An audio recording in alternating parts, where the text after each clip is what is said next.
Beso de musa. Textos de Miguel de Asén. ¿Dónde está del verso la hermosura?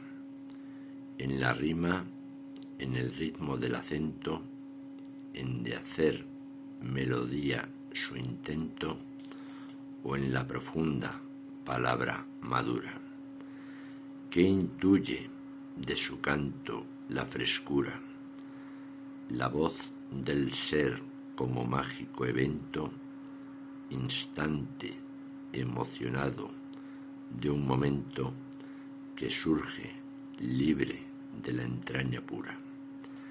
Y es a veces un azar prodigioso, un despertar tal vez descontrolado del alma entre ritmo melodioso. Pasa